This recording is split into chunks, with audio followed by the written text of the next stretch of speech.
Bonjour à toutes et à tous, bienvenue dans cette nouvelle vidéo de l'investisseur immobilier international. Et aujourd'hui, je voulais vous emmener sur un nouveau continent, une nouvelle destination. Et en l'occurrence, je vais vous parler du Mexique. Donc le Mexique, destination bien connue du grand public, notamment français et européen. C'est le soleil, les plages de sable blanc, notamment, et beaucoup de culture, de richesse donc culturelle, culinaire, que l'on peut retrouver au Mexique. C'est ce qui fait qu'aujourd'hui, je décide de vous parler de cette nouvelle destination qui évidemment a des attraits en termes d'immobilier. Et c'est parti.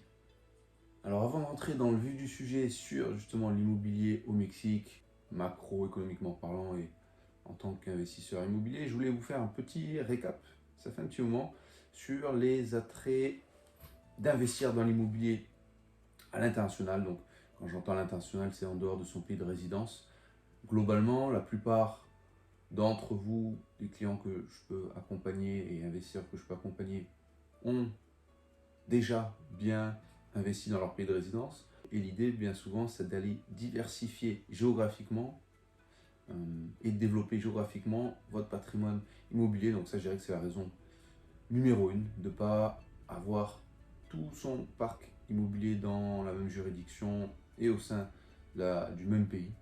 Il y a la notion de diversification en termes de devises, donc c'est relativement lié. Donc vous changez de pays, vous changez de juridiction, et souvent ça accompagne d'un changement de devise. Ça aussi, ça peut avoir de l'intérêt. Typiquement, sur le Mexique, il y a de nombreux investissements dans l'immobilier qui sont possibles en US dollars. Puis globalement, d'aller chercher des rendements qui peuvent être meilleurs que dans son pays.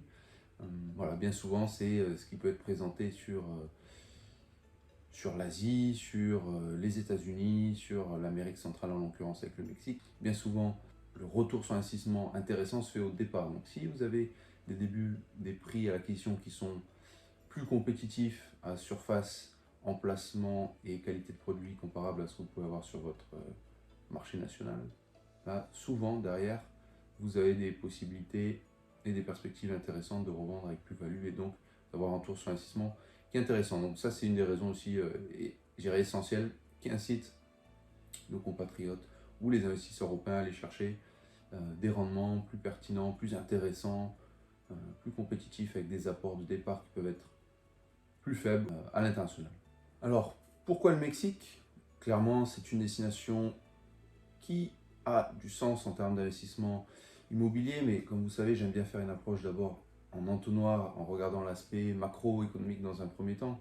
Donc ce qu'il faut savoir, c'est que le Mexique, la plupart d'entre vous est au fait, se situe juste en dessous des États-Unis, qui est considéré comme un ou le pays le plus riche du monde. Au moins si vous prenez ses habitants, c'est un marché colossal de plusieurs centaines de millions d'individus qui a un très fort pouvoir d'achat. Vous avez des Américains de la côte Est essentiellement qui descendent à Cancun, Playa del Carmen, qui s'est beaucoup développé au fil des dernières décennies pour passer l'hiver.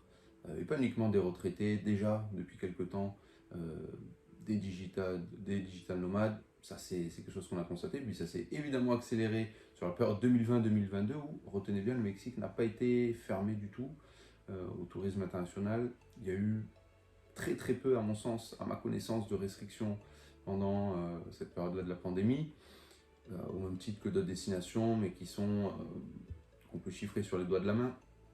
Donc le Mexique a énormément bénéficié de cette période-là, essentiellement 2022, pour booster son attractivité touristique et économique, entrée de capitaux internationaux, et s'imposer comme une des destinations très importantes en termes de tourisme. Elle a été classée au 6e rang international en volume en 2022, selon l'Organisation internationale du tourisme, et ça a évidemment boosté sa croissance. On est sur des chiffres de l'ordre de 3,2% actuellement, là, sur la période 2023, selon le FMI. Donc c'est des chiffres qui sont assez intéressants à titre de comparaison à ce qu'on peut avoir au sein de l'Europe occidentale.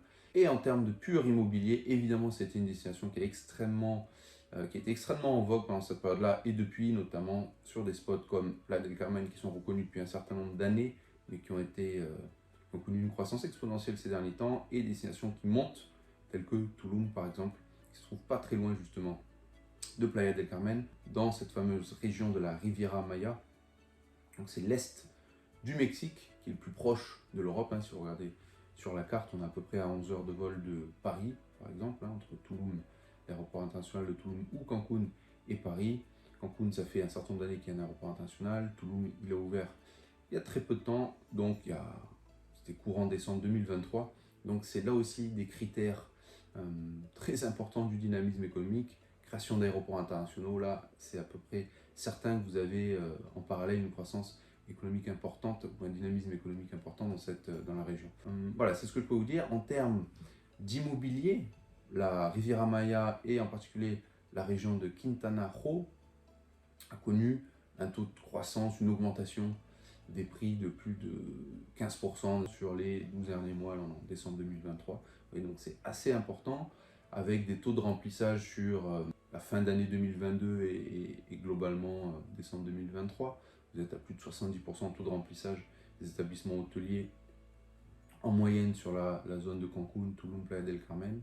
Et c'est définitivement des zones qui connaissent et des villes qui connaissent une croissance très forte. Il y a évidemment des opportunités immobilières très intéressantes.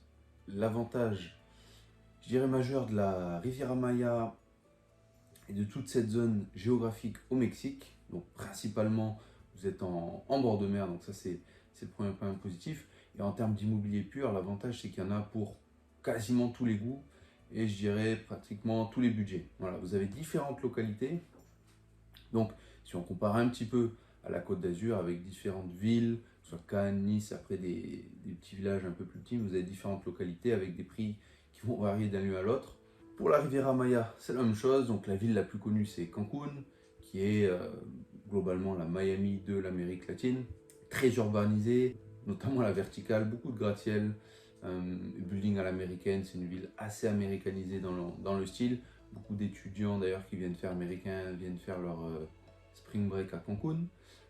Voilà, c'est une ville à l'américaine, voilà, très urbanisée, très développée, avec des biens qui peuvent être extrêmement chers, que ce soit des appartements, penthouse, villas également.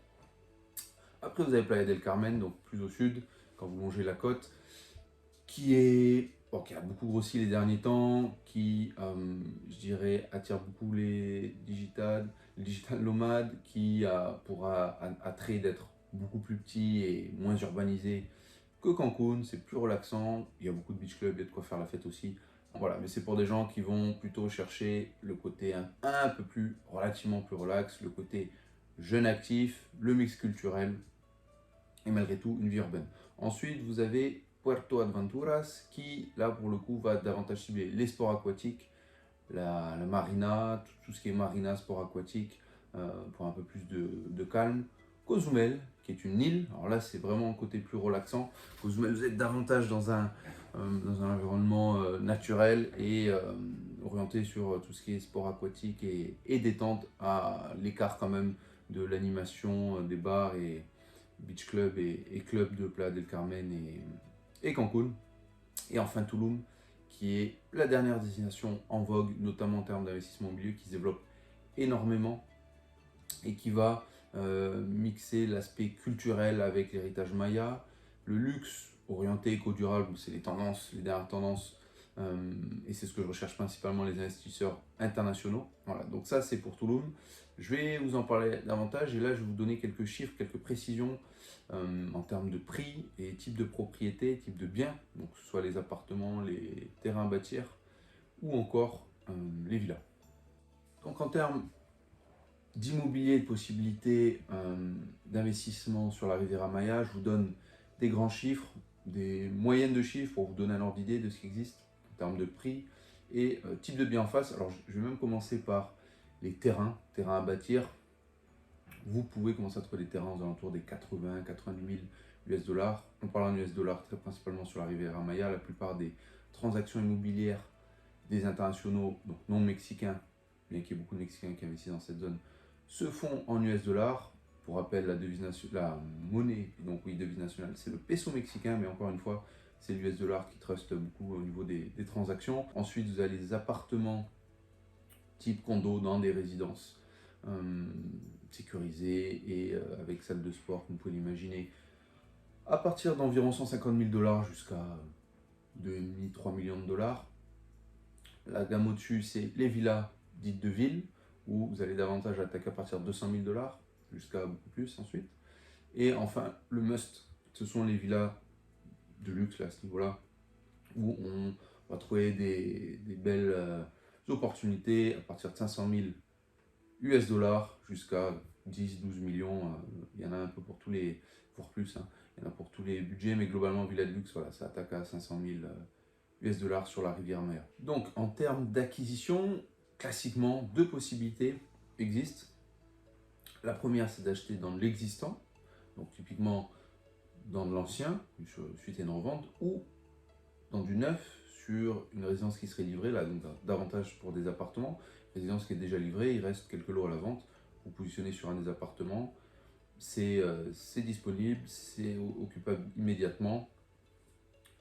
Et voilà, vous pouvez vous positionner assez facilement sur un bien qui est palpable, existant et terminé, livré.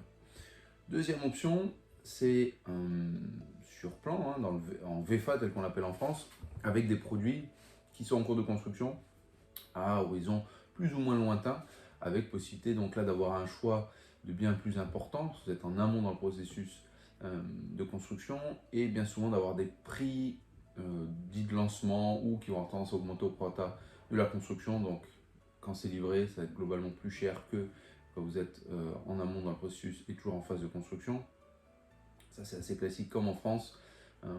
Et voilà, c'est une manière de rémunérer le risque en quelque sorte pris par l'investisseur qui se positionne sur un bien qui n'est pas encore livré. Donc soit bien existant, revente dans l'ancien ou dans le neuf qui ne serait pas encore vendu dans un programme précis, ou deuxième option, sur un bien qui est en cours de construction en vente sur plan. Et ensuite, concrètement en termes d'acquisition, purement légalement parlant et administrativement parlant, là aussi deux options s'offrent à vous au niveau du Mexique, mais plus concrètement de la Riviera Maya. Soit la possibilité de créer une société. Globalement, la moyenne dit qu'il faut à peu près 3 biens immobiliers pour que ça devienne intéressant financièrement par rapport au coût de création. Ça va dépendre aussi de la situation financière, évidemment. Certains vont préférer directement partir sur la création d'une société. Option 1. Option 2, fideicomiso, comme c'est appelé au Mexique, en anglais espagnol, ou le trust, en anglais américain. C'est quelque chose qui est encadré par la loi, qui donne la possibilité aux étrangers d'acheter dans une bande, si vous voulez, de 50 km à partir de la côte jusqu'à dans l'intérieur des terres, 50 km, et 100 km jusqu'à l'intérieur des côtes, c'est en zone frontalière terrestre. Et il y a des banques qui sont sélectionnées et habilitées, je dirais, par l'État pour justement administrer votre bien immobilier. Ce qu'il faut retenir, c'est que ok, la banque va administrer via le trust votre ou vos biens immobiliers. Vous, en tant que propriétaire, vous pouvez occuper à tout moment, céder à tout moment. Vous êtes littéralement propriétaire de votre bien. C'est une taxe un petit peu à l'international, je dirais, aux internationaux qui souhaitent investir dans les zones géographiques les plus attractives et les plus intéressantes du Mexique, parce qu'il y a des frais, des frais, donc on constitue un dossier avec la banque globalement de l'ordre de 2000 $, et ensuite tous les ans une annualité qui est de l'ordre de 500 $, par bien. Voilà.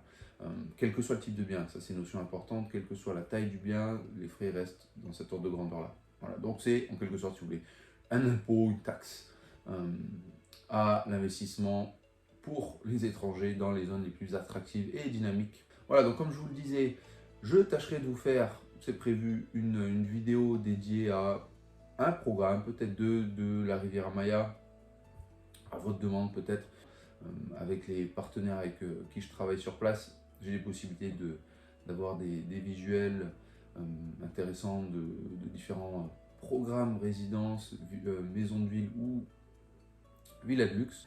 Donc n'hésitez pas à me le dire en commentaire, à me partager vos expériences éventuellement en commentaire. Je sais qu'il y a un certain nombre de Français, j'en ai dans mon entourage, qui ont déjà investi dans l'immobilier au Mexique. C'est aussi ce qui m'a donné l'envie de faire cette vidéo, au-delà du fait que le pays m'attire et que je connais bien le pays. Si vous avez des questions, j'y répondrai avec plaisir.